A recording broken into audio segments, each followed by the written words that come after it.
台的信义乡原来真正力，阁是单位讲隆隆叫，阁是水呐噼噼啪啪，声光同时出现，非常的惊人。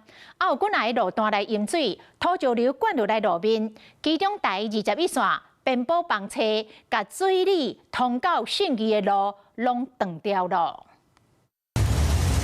黄土水是一直冲入来，一台白色的轿车掉伫半路中，民众坐飞出来甲斗送，不过煞过半步也是袂得袂当。是讲，不是干那这台车掉伫半路中尔。画面上可以看到，这个车辆呢，已经被路上冲落这个土石给卡住轮胎，现在动弹不得。规涂骹拢是石头，低速卡车甲后边轿车拢未过直，对向的车也唔敢搁驶向前。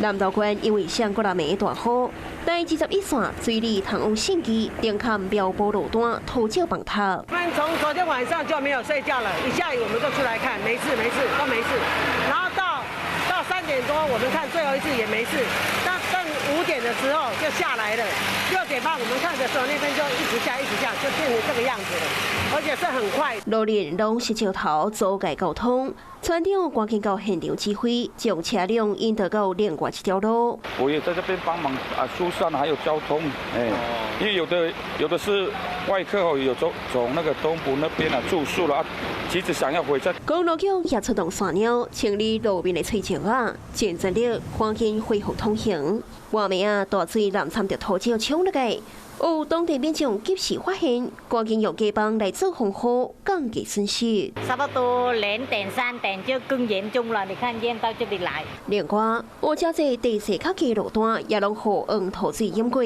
车辆若经过这拢驶甲正细致，将速度放好慢，即卖就等好停，才会当进行后管的工课。Hello， 我是蒋欣梅。想要抢先掌握最及时的新闻资讯吗？赶快订阅、按赞、开启小铃铛，锁定华视新闻 YouTube 频道。